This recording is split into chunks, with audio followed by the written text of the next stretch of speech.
Hello, যাই হোক মঞ্চের মধ্যে আমরা মজিদ বাজান বলেছি। প্রথম আসলে এই গানটা যদি না রাখতাম এই ভাবটা কিন্তু মঞ্চের মধ্যে হইতো না। এই গানটা যদি না রাখতাম তাহলে এই কথাগুলো আমরা শুনতে পারতাম না। আসলে বোঝা খালি গান হয় না, যেহেতু জ্ঞানী গুণী আমার বাজান অনেক কিছুই জানেন, দেখে আমি এই গানটা রাখছিলাম তার কাছে। তো যাই হোক, এখানে অনেক শিল্পীবৃন্দ আছে, সরশিল্পী অনেকেই আছে। তো সেদিকে লক্ষ্য করে আমার মজিদ বাজান বলছে যে পালা গানের দরকার নেই, এইভাবে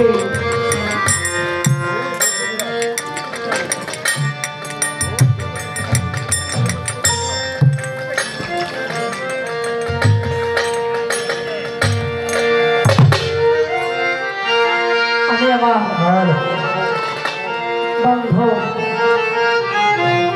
আমার দয়াল, আমার দরদি, আমার সাথী চান, আমার তুলা চান, আমার হাসিব চান, সেদিকে লক্ষ্য করি আমি যে দুটি গান করি না কেন সেদিকে লক্ষ্য করি আমি গান দেওয়ার চেষ্টা করি। আসলে আমরা যারাই ভক্ত এই মঞ্চের মধ্যে আসছি বাবা, প্রকৃত ভক্ত যারা, আমরা গুরুর কথা, গুরুর নাম শুনলে চোখ দিয়ে পানি ধরে। যদি প্রকৃত গুরুকে ভালোবাসে থাকে, যদি প্রকৃত গুরু ভক্ত হয়ে থাকে, গুরুদিকে আমির খসরু ভক্ত হয়েছিল, ভ্রমণ পটলা ভক্ত হয়েছিল, হাজার হাজার দরবারে ভক্ত আসছে, কিন্তু গুরুর প্রকৃত ভক্ত হইতে পারি না। গুরুর নাম নিলে চোখ দিয়ে তো পানি ফেরত দূরে কথা, আমাদের মুখ দিয়ে হাসি বের হয়। গুরুর নাম শুনলে আমরা হাসি, কারণ ভালোবাসা জিনিস অন্যরকম। আহারে তুলাচানের ভক্ত যারা, তারাই কেমন বুঝতে পারে তুলাচান তার কাছে কি ছিল। আজকে বসে আছে আমার মজিদ বাজান চাতক পাখির মতো তাকাই, আমার তুলাচানের আজকে ওরস, তার কাছে তার ভিতরটা কেমন লাগে একমাত্র সে ছাড়া কেউ জানে না। আমার হাসিব চান কথা হয়ে গেছে, আজকে আমার হাসিব চানের ভক্ত যারা, তারাই কেমন বুঝতে পারে যে আমার হাসিব চান আমাদের মাঝে নাই। নিজে দেখতে পারে কিন্তু কাউকে দেখানো যায় না, এই কেবল তারাই বুঝে। ওই দরদটুকু নিয়ে যদি আমরা গান শুনি, আমাদের গান গাওয়াটা এবং শোনাটাও সার্থক হবে। বাবা রে, আমরা গান ধরলে অনেকেই উঠা বসাই ভাবে করে মঞ্চের মধ্যে, কিছু গুরুর নাম গুরুর কথা শুনলে বাবা পাইটা ওইটা গুরুর ছবিখানা হৃদয়ের মধ্যে রেখে সামনে রেখে দু একটা গান শুনতে হয়, গুরুর কথাগুলো শুনতে হয়। গুরু মিলে বান্ধব নাই এই জগতের মধ্যে, কাঙ্গালের বান্ধব নিবিলের সাথে, আমার দুঃখের সাথে, আমার সুখের সাথে, সব কিছুর সাথে আমার বান্ধব, যার যার মুর্শিদ আমার দরদি সাদি চান। সাদি চান মিলে কাঙ্গালের বান্ধব এই জগতে নাই দরদি। এই সেদিকে লক্ষ্য করে আমি একটি গান রাখবো, তারপরে কিছু কথা বলার চেষ্টা করবো।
তুমি বিনে আমার কেউ নাই।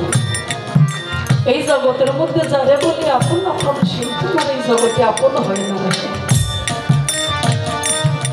পৃথিবীটা কতই স্বার্থপর। আমার ভাই বলো, বন্ধু বলো, বোন বলো, নাকি মায়ের পেটে ভাই বোন সবাই জন্ম হয়, কিন্তু যদি মনে করি আমার ভাই যেন আমার কত আপন, আমার মায়ের পেটের বোন যেন আমার কাছে কত আপন, আসলে কারো কেউ আপন হয় না। আপন হলো যার যার বর্ষী পাপের ভাগিদার। বাবা মার কাছে যাবেন, যদি বলো যে বাবা আমার পাপের ভাগিদারকে তুমি হবে, বাবা বলবে তোমার পাপের ভাগিদার আমি হইতে পারবো না। মায়ের কাছে গিয়ে দেখবেন, বলবেন যে মা আমি অনেক বড় পাপ করে এসেছি, আমার পাপের ভাগিদার কি তুমি হবে? মা বলবে তোমার পাপের ভাগিদার আমি হইতে পারবো না। কিন্তু যার যার গুরু পাপের ভাগিদারি তার তার মুর্শিদ হয়। এই জগতে যত অপরাধ করবে সে আপনাকে কখনো ফেলে যাবে না। আমার সাথী চান মিলে জগতের মধ্যে কেউ হয়। আমার তোলা চাঁদ আজকে আমাদের মাঝে নাই, কত রাতে আজকে তোলা চাঁদের অনুষ্ঠান হচ্ছে। বাজারে যদি আমরা সেই ভ্রমণ পাগলার মতো একটা ভক্ত হইতে পারতাম, আমার তোলা চাঁদের ভক্ত সেই ভ্রমণ পাগলার মতো, আসলে আমরা হতে পারছি না। কত কোনো স্বার্থ ছিল না, কোনো কিছু ছিল না, দরবারে আসতো। আর আমরা দরবারে এসে আমার দয়ালের কাছে টাকা নাই, পয়সা নাই, জমি নাই, বাড়ি নাই, ঘর নাই, অনেক গেছি আমরা গুরুর দরবারে এসে গুরুর কাছে চাই। গুরুর পাগল তো আমরা কেউ হই না, গুরুকে তো নিঃশব্দে ভাবে কেউ ভালোবাসে না।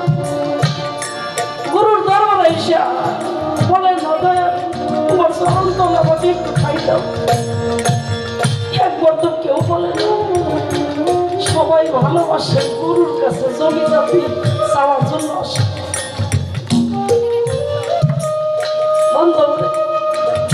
ভ্রমণ পাগলা তা চাইতো না। ভ্রমণ পাগলা জমি জাতি ঘর বাড়ি কোনো কিছুই তার কাছে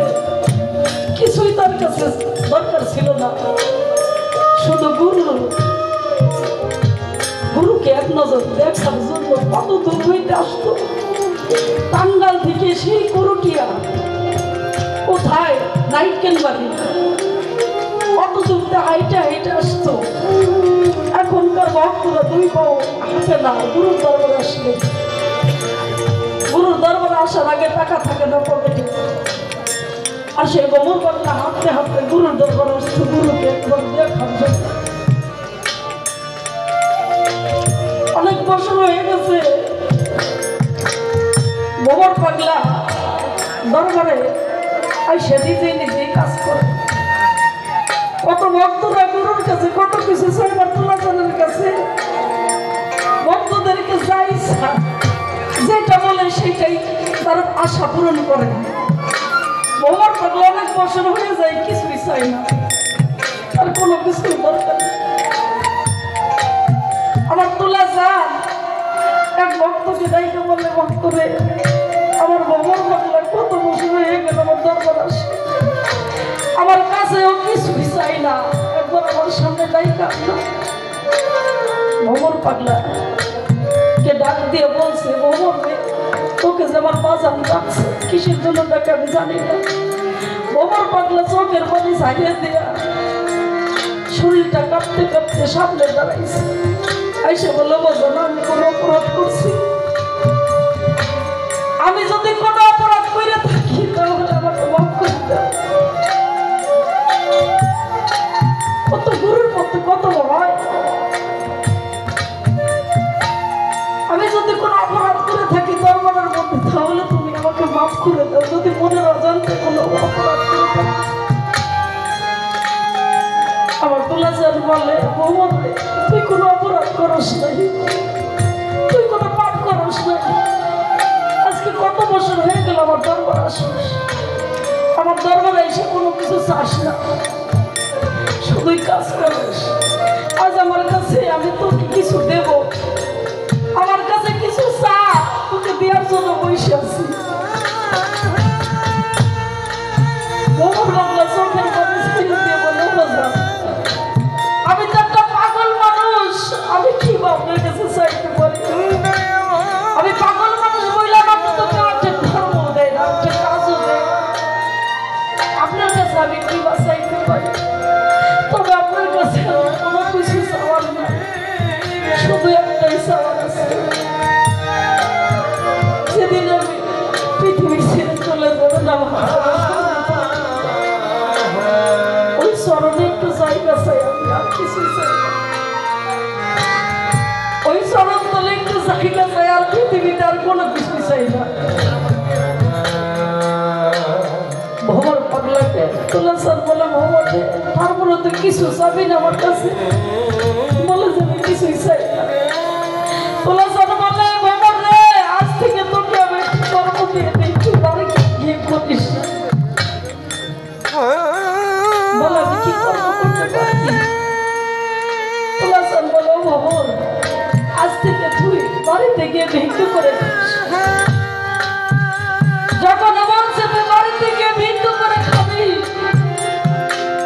ভ্রমণ পাগলা চোখ দিয়ে পানি ঝরে, মুখটা ফেটে যায়, না জানি আমি আমার বান্ধব মনে হয় আর কখনো দেখা হবে না।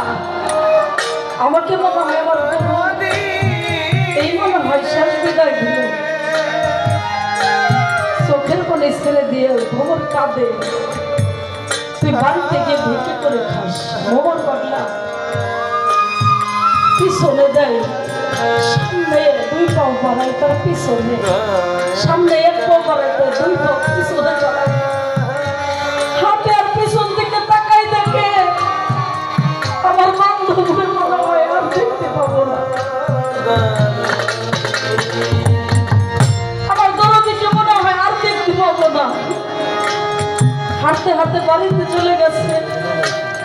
কত বছর হয়ে যায়, ভ্রমণ পাগলাকে আর দেখে না। তুলাসান তার ভ্রমণ পাগলা দেখে না।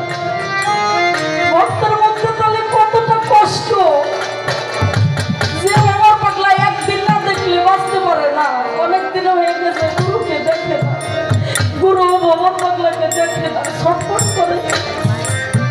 দরবারে কত ভক্ত আসে, হাজার হাজার ভক্ত দরবারের মধ্যে। আমার তুলাসান ছটফট করে দরবারের মধ্যে বসে। ভক্তরা জিজ্ঞেস করে, বাজার কি হয়েছে আপনি এমন করেন কে? আমার তুলাসান চোখের পানি ছেড়ে দিয়ে বলে, ভক্তরা আমার হাজার হাজার ভক্ত আমার দরবারে আসে, আমি যে কেন এই ছটফট করি তোরা তো বুঝতে পারবি না। আমি যে পাগলের জন্য ছটফট করি, সেই পাগলে দরবারের মধ্যে নাই। আমি যে যার দেখার অপেক্ষায় আছি রে, সেই তোমার দরবারের মধ্যে নাই। এই চিঠিটা লিখে দিলাম আমার ভ্রমণ পাগলাকে দিয়ে, একবার বলে দিবি যে গুরুর দরবারে তোকে যাইতে বলছি। ভক্ত ওই চিঠিটা নিয়ে নাইকের কাছে চলে গেছে। যাই বলে, ভাই রে, আমার বাবা না তোকে যাইতে বলছে দরবারে। ভ্রমণ পাগলাকে যখন ওই চিঠিটা হাতে দিয়ে বলছে তোকে যাইতে বলছে, ভ্রমণ পাগলা আনন্দে আত্মগ্রহ হয়ে গেছে। না জানি কত বছর পর আমার দয়ালকে আমি দেখবো, না জানি কত বছর পর আমার গুরুর দরবারে যাবো। ওই চিঠিটা পাইয়া ভ্রমণ পাগলা ভিক্ষা করার জন্য বের হয়েছে সকালে। যখন সকালে গ্রামে বের হয়েছে ভিক্ষা করার জন্য, সন্ধ্যা গড়িয়ে যায়। ভ্রমণ পাগলাকে একটা ভিক্ষেও কেউ দেয় না। যখন একটা ভিক্ষে না পাইয়া ভ্রমণ পাগলা খালি হাতে ফিরে আসে, দূর থেকে চোখের পানিতে বহু আশায় তার কান্না দেখা দূর থেকে তার বাবা বলে, তুই তো কাঁদস না কখন, তোর চোখে পানি কেন বাবা? বলো সকাল ভিক্ষেও যে পাইলাম না, আমি আমার গুরুর দরবারে আমার তুলাসনের দরবারে কি নিয়ে যাব? আমি কি নিয়ে যাব আমার দয়ালের দরবারে? আমার হাতে তো কিছু নাই। আমার ভ্রমণ করলার মা বলে, ভ্রমণ কাদস না তুই এই গ্রামে না, তোর করুটিয়া গ্রামে না, তোর কত তরিকার ভাই আছে, তরিকার ভাইদের কাছে একবার গিয়ে বলেন না তোকে নিয়ে যাবে, তোর কোনো চিন্তা করা লাগবে না। ভ্রমণ পাগলা হাঁটতে হাঁটতে তরিকার ভাইদের কাছে গিয়ে বলে, তরিকার ভাই রে, তোরা তো আমার আত্মার ভাই, তোরা তো আমার আখিরাতের ভাই। ও ভাই, আমার হাতে তো কিছু নাই, আমি যে আমার গুরুর দরবারে যাবো, তোরা তো দরবারে যাবে, তোদের গাড়িতে করে ওই কোনায় করে আমার দয়ালের দরবারে একটু পৌঁছে দিবি। পরীক্ষার ভাইরা ভ্রমণ কথা মন দিয়ে বলে, তুই দয়ালের কি বুঝোস? তুই গুরুর ভালোবাসার কি বুঝোস? গুরুর দরবারে যাবি? তুই তো একটা পাগল মানুষ, তোকে যদি নেই তাহলে ইজ্জত মানুষের অনুমতি থাকবে না। ওমর পাগলা চোখের পানিতে মুখ বেশি বলে, তরিকার বাইরে আমার গুরুর দরবারে যাওয়ার জন্য যদি তুই কোনো শর্ত দিস তাহলে আমি পালন করতে রাজি আছি। বলতে কি শর্ত দিবি? তরিকার বাইরে বলে, ওমর রে, তুই যদি গুরুর দরবারেই যাবি, তোকে একটা কাজ করে দিতে হবে। এই আড়াই মনে চাউলের গাঠি যদি মাথায় করে কোনো স্কুলের মাঝখানে রাখতে পারিস তাহলে তোকে আমরা নিতে পারি। ওমর পাগলাকে আড়াই মনে চাউলের গাঠি মাথায় করে উঠাই দিছে। ওমর পাগলা হাতে ফল দিয়ে দেখতে যাবে কত ব্যাপার। আস্তে আস্তে হাইটা হাইটা স্কুলের মাঝখানে বস্তাটা রাইখা তাকাই আছে এই পথ দিয়া আমার তরিকার ভাইরা আসলে, আমার তরিকার ভাইরা আসলে গাড়িতে করে আমার দয়ালের দরবারে যাব। ওমর পাগলা তাকাই আছে, দেখে তরিকার ভাইরা গাড়িতে করে আসে, কত আনন্দ। কাছে এসে বলে, ওমর রে, তোকে আমরা নিতে পারি, তবে আর একটা শর্ত আছে। বলে, কি শর্ত? এই 5টা টাকা দিলেন, এই 5 টাকা দিয়ে একটা আগরবাতি একটা মোমবাতি নিয়ে আসবি দোকান থেকে। যখন ওমর পাগলা হাঁটতে হাঁটতে ওই দোকানের মধ্যে গেছে, যাই বলে, দোকানওয়ালা ভাই, এই 5টা টাকা দিলে আমার একটা আগরবাতি একটা মোমবাতি দাও না, আমি যে আমার গুরুর দরবারে যাবো। ওমর পাগলাকে তার মধ্যেই খেয়ে একটা আগরবাতি মোমবাতি দিয়ে দিয়েছে। যখন হাঁটতে হাঁটতে আসে অর্ধেক রাস্তায় যখন আসে, তখন তরিকার ভাইরা গাড়ি ছেড়ে দিয়ে চলে যায়। ও তো একটা পাগল মানুষ, ওকে নিলে ইজ্জত মান সম্মান থাকবে না। ওমর পাগলাকে রাইখা অর্ধেক রাস্তায় তরিকার ভাইরা গাড়ি ছেড়ে দিয়ে চলে আসে। দূর থেকে দেখা ওমর পাগলা চোখে চিৎকার দিয়ে বলে, ভাই রে, তোরা তোমার মায়ের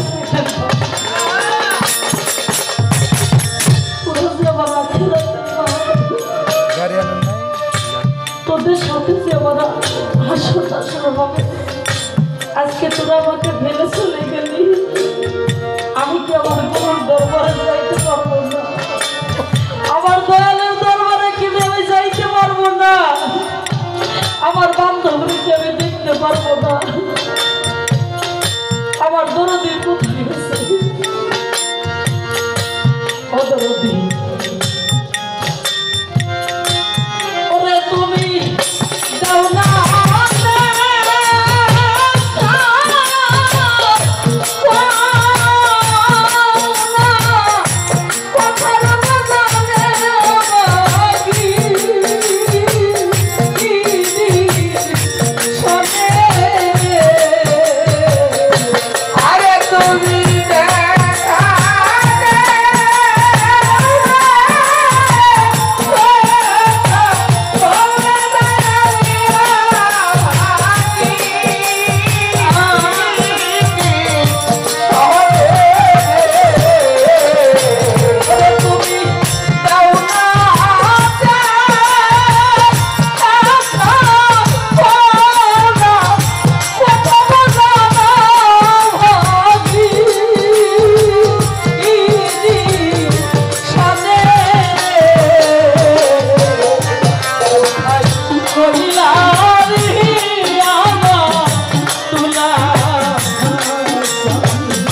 আল্লাহ